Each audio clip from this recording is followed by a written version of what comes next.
By Kamsa's orders, the fierce demoness Putana went about killing children in towns, villages, and pasture lands.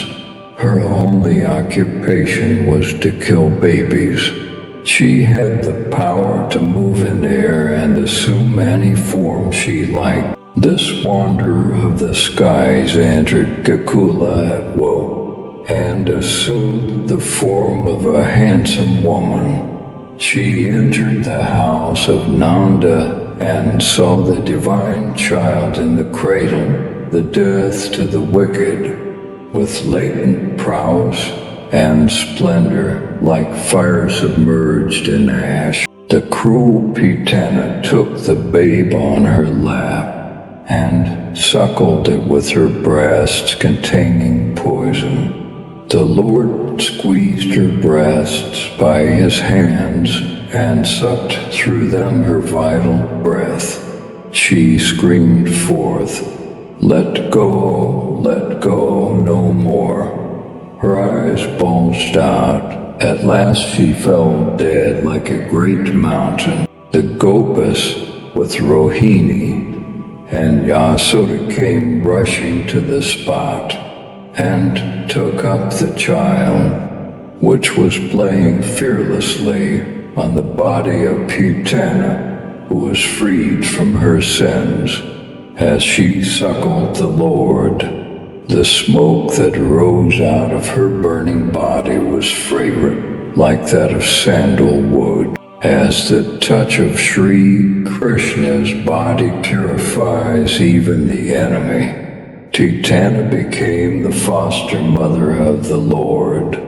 Although she had the evil intention of killing the child, the ceremony observed on the child being able to stand on his legs, and the birthday ceremony were observed together. There was a great feast at the house of Nanda.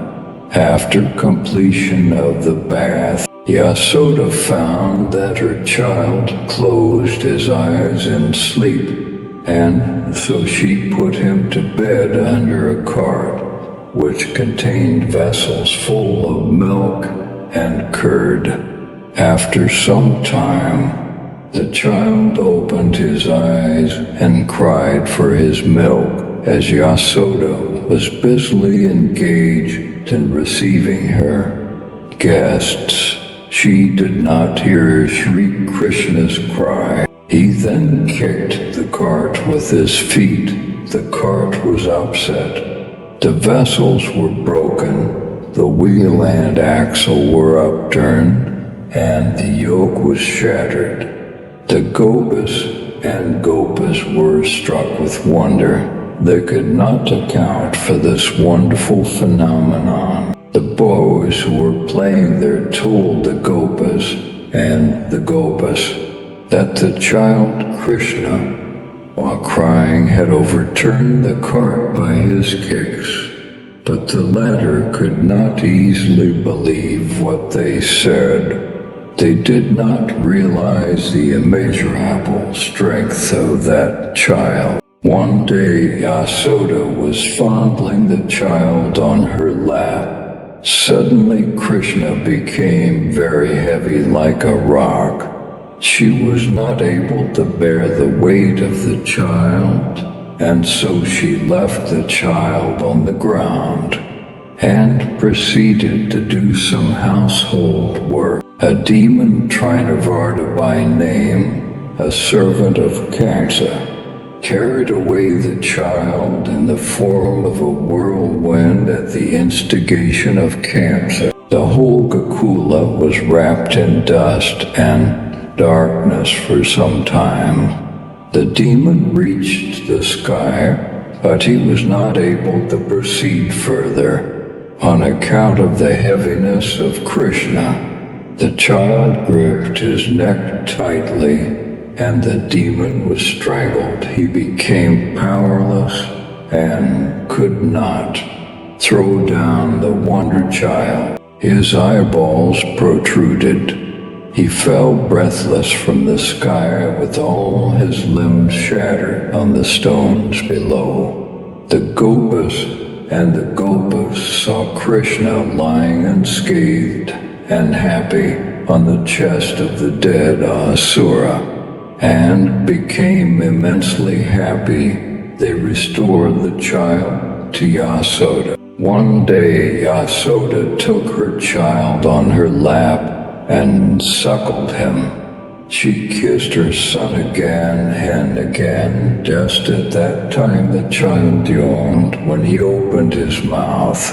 The mother saw the whole universe within it.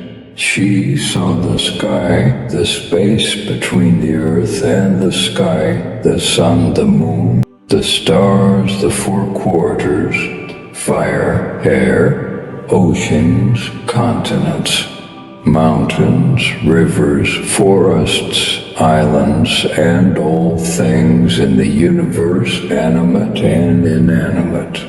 Yasoda, who saw the whole universe within the mouth of her own son, shuddered and closed. Gargacharya was the family priest of the Yadus. He came to Vraja, Nanda's Gokula. One day, the request of Vasudeva, Nanda duly received him and said, "You are versed in the Vedas.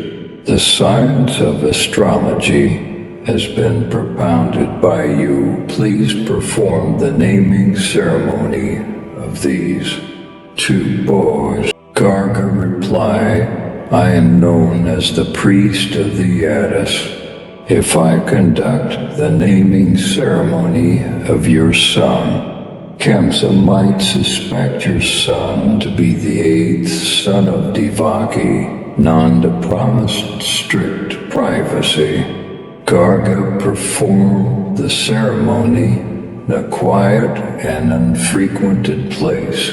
Garga said, "The son of Rohini shall be called Rama, or the charming one, as he will charm his friends and relatives by his virtues. He will be called by the name Bala on account of his infinite strength. This will be second name. He will bring together all the Yadus and remove all differences, and so he will be called by the name Sankarsana. This dark complexion child assumes the human form in every yuga. He has already appeared in 3 colors, white Sukla, -1 Rakta, and yellow Pita. Now he has got the black color. Therefore his name will be Krishna. Your son has very many names and forms. He will bring you prosperity and delight. He will protect you against all dangers. You will thoroughly triumph over all difficulties. He will bring extreme delight to all gopas, cows, and Gokula as well. O Nanda, your son is equal to the Lord Narayana by his guna, form, fame, grandeur, and power.